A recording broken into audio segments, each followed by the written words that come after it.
बच्चों, कैसे हैं आप सभी? आई होप अच्छे होंगे, राइट। चलिए, मैं हूं प्रजापति चैनल पे आपसे जो स्वागत करती हूँ और आज मैं आपके लिए लेके एक्सरसाइज 6.2 का क्वेश्चन नंबर 7। तो प्लीज ध्यान समझिएगा, साथ ही लाइक शेयर करना मत भूलिएगा। ओके बच्चों, आइए स्टार्ट करते हैं। देखिए क्या कहना है इस क्वेश्चन में।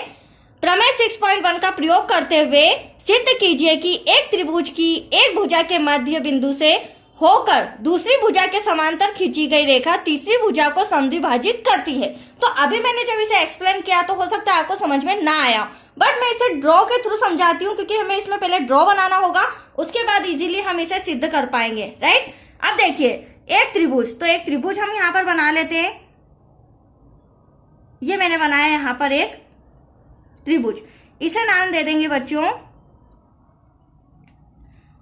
ए बी और सी, राइट।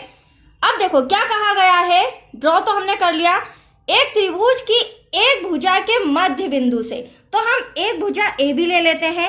अब इसके मध्य बिंदु से, ये रहा मध्य बिंदु से होकर दूसरी भुजा के समांतर, तो दूसरी भुजा बीसी नजर आ रही है जो इसके समांतर है, राइट। तो दूसरी भुजा के समांतर, बीसी के समांतर खींची गई रेखा तीसरी भुजा, तो ये रही हमारी ऐसी तीसरी भुजा को समद्विभाजित करती है या नहीं। तो ये हमें सिद्ध करके बताना है कि ये यहाँ पर समद्विभाजित करती है या नहीं। और समद्विभाजित का मतलब होता है ये दोनों बराबर भागों में बांटती है या नहीं। तो इसे नाम दे देंगे हम डी और इसे नाम दे देंगे हम ई।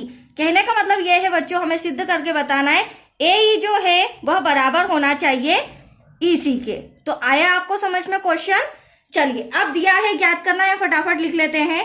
तो दिया है, क्या दिया है, त्रिभुज की एक भुजा के मध्य बिंदु ये रहा हमारा, मध्य बिंदु से होकर दूसरी भुजा के समांतर खींची गई रेखा। तो ये हमें दिया गया है तभी हमने ये रेखा खींची। क्या दिया गया है, डी समांतर है बीसी के, क्योंकि हमने दूसरी भुजा के समांतर इसे खींचा है।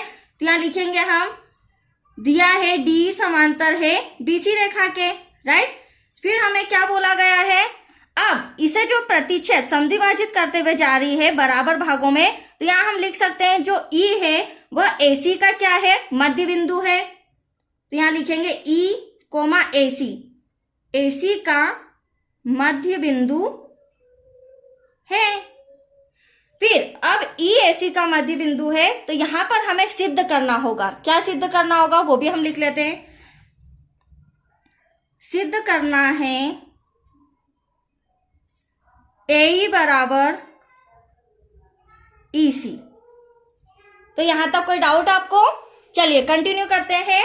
अब देखिए जिस तरह ई ए सी का मध्य बिंदु है उसी प्रकार जो डी नजर आ रहा है वो भी क्या है, ए बी का मध्य बिंदु है। तो यहां चूंकि जमाएंगे, चूंकि डी ए बी का मध्य बिंदु है और डी भी ए बी का मध्य बिंदु है, इसलिए हम बोल सकते हैं एडी अपॉन में, सॉरी एडी बराबर डीबी।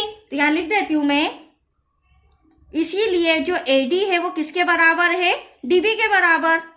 इसे दे देते हैं फिलहाल हम इक्वेशन नंबर फर्स्ट। अब आप सम पे आ जाइए। इसके आगे जो सॉल्यूशन करेंगे वो करेंगे हम प्रमेय 6.1 जो कि थेल्स प्रमेय है। तो थेल्स प्रमेय क्या कहती है उसका प्रयोग करते हुए हम इसे सिद्ध करके बताएंगे। तो यहां लिख लेते हैं हम 6.1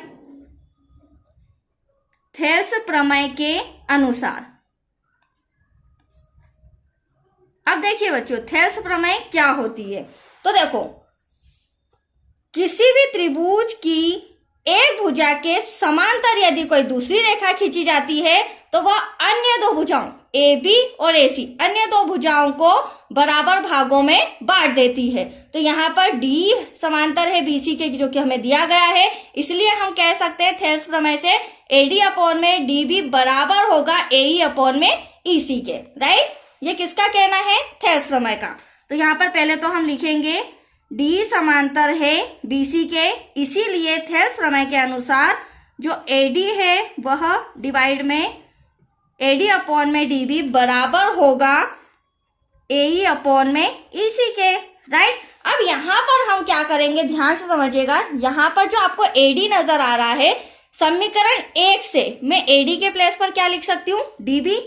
वेरी सिंपल। तो यहाँ हम इंस्ट्रक्शन में लिखेंगे समीकरण 1 से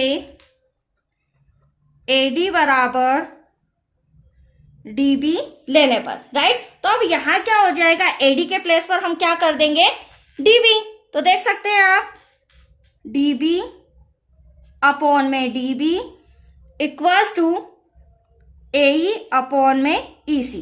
अब देखिए इसे हम कैंसल कर देते हैं क्योंकि दोनों एक ही है, यहाँ पर बचा 1, यहाँ पर बचा 1, क्रॉस मल्टीप्लिकेशन करेंगे तो एई का 1 में करेंगे तो इसकी अगली स्टेप हो जाएगी, यहाँ पर एई हो जाएगा, राइट।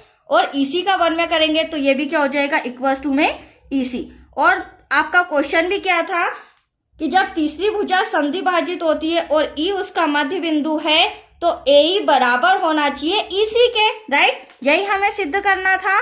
तो दैट्स योर आंसर, इति सिद्धम। यहाँ हमारा आंसर आ चुका है, एई बराबर है ईसी के, राइट बच्चों। तो चलिए ये सम कंप्लीट हो चुका है। नेक्स्ट वीडियो मिलेगा क्वेश्चन 8 से रिलेटेड। ओके, थैंक यू बच्चों।